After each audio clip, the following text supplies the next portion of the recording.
दलेर जी, आपकी बातें सुनकर कोई भी ये कहेगा कि दलेर मेहंदी अपने आप को बहुत बड़ी हस्ती समझते हैं। दलेर मेहंदी कहते हैं कि मेरे बगैर तो दुनिया नहीं चलेगी। जब तक आपको अपने आप पे भरोसा नहीं होगा तब तक आप कुछ नहीं कर सकते हैं। अगर आप यही रहें कि हम लोगों के रहमो करम तक पलते रहेंगे तो बड़ी मुश्किलात हो जाएगी। और जिस कौम में मैं पैदा हुआ हूँ वो हिंदुस्तान से ही बनी है और गुरु गोविंद सिंह महाराज ने यहीं से बनाई है।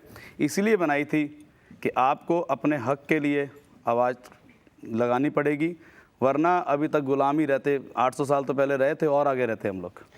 लेकिन ये नहीं कि इस एरोगेंस की वजह से आप हर किसी से लड़ जाते। मुझे याद है एक टैलेंट शो में आप जज थे जी, वहाँ पर जो बाकी जजेस थे आप उनसे लड़ गए। आपने उनसे कहा कि तुम्हें सुर की समझ नहीं है, मुझे मालूम है सुर क्या होता है। जी देखिए, जो लोग तो म्यूज़िक जानते थे वो मेरी बात से वाकई सहमत हुए। और आज मुझे बड़ी खुशी होती है कि जिन बच्चों को मैं डांटता था उनके फ़ोन मुझे कितनी बार आते हैं कि बाजी बहुत शुक्रिया, आपने हमें रास्ता दिखाया, आपकी वजह से हमें पता लगा कि क्या क्या कमियां होती थी। और अगर आप नहीं होते तो हम लोग अपने आप में बहुत बड़े सिंगर समझते थे, लेकिन आपके टोकने पे हमें काफ़ी कमियां नज़र आई हैं। और जिन लोगों को म्यूज़िक समझ आता है वो मेरी बात से सहमत है। लेकिन दलेर मेहंदी की ये जो बड़ी बड़ी बातें हैं, ये जो एरोगेंस है, इसी की वजह से तो झगड़ा होता है, इसी की वजह से तो आपको अंडरवर्ल्ड से धमकियाँ मिलती हैं।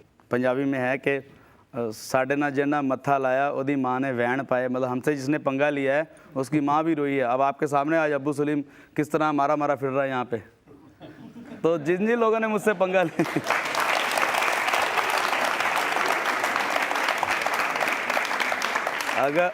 अगर अब्बू सलीम ने धमकी दी थी और अगर पंजाब की तरफ से उस टाइम जो चीफ मिनिस्टर नहीं रहे उन्होंने पंगा लिया था, या और बड़े बड़े अब आपके सामने दूसरे लोग भी सामने नज़र आ रहे हैं, तो जिन जिन ने पंगा लिया है वो आपके सामने ही है, अपना खुद ही भुगतते हैं।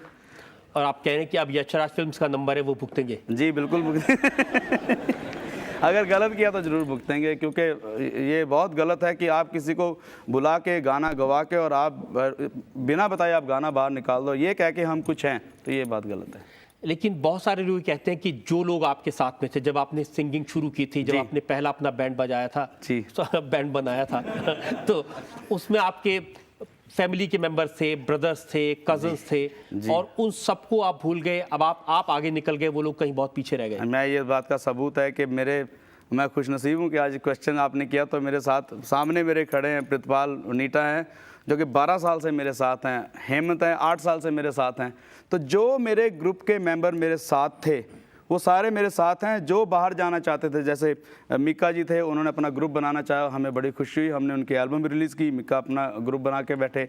और जो 1-2 मेंबर और जाना चाहते थे उन्होंने अपना ग्रुप बनाया और खुश हैं, बाकी सारे मेरे साथ हैं। मिक्का को आपकी मदद की ज़रूरत थी जी, जब राखी सावंत ने किसिंग का केस उधर बना दिया, तब आप उनकी मदद के लिए आगे नहीं आए। अगर कोई देखिए, फिर सच बोलना चाहता हूँ कि बहुत ही कोई अच्छा काम किया होता तो फिर हम साथ देते।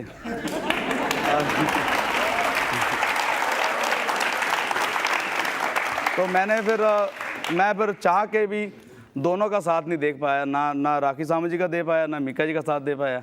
उस वक्त बस मैं दूर से ही, बस मैं भी न्यूज़ में देख के बस हक्का बक्का ही रह गया कि हुआ क्या है, ये दोनों ने किया क्या है। आपने बाद में मीका को डांटा नहीं इस काम के लिए? मीका एक महीना मुझसे बहुत छुपते रहे, फ़ोन पे भी बात नहीं की, और 1 महीने बाद जब मुलाकात हुई तब बहुत उन्होंने शर्मा के और ये एक सफाई देने की कोशिश की कि आप वीडियो में देखिए पहले उसने मुझे किस किया था। तो इस बात को मैंने कहा कि फिर भी अगर ऐसा हुआ है तो हमारी सभ्यता नहीं है कि आप, वैसे तो सारी दुनिया चोरी छुपे किस कर रही है, लेकिन आप ओपनली मत कीजिए। जनता से पूछते हैं जो लोग आपसे सवाल पूछना चाहते हैं। जी आप पूछे। यहाँ मैं कहा कि ਜਿਹੜਾ ਯਸ਼ਰਾਜ ਪਿਕਚਰ ਦੇ ਪਿੱਛੇ ਤੁਸੀਂ ਰੋਲਾ ਪਾਇਆ, ਤੁਸੀਂ ਲੱਗੇ ਰਹੋ, ਪਬਲਿਕ ਤੁਹਾਡੇ ਨਾਲ ਹੈ। बहुत बहुत थैंक यू जी, बहुत थैंक यू। मस्ती भरा गाना म्यूजिक ਦੇ ਨਾਲ ਸਾਨੂੰ ਸੁਣਾ ਦਿਓ। ठीक है जी, बिल्कुल सही। ओ दिल वाले दिल दिया कर देने चोरियां,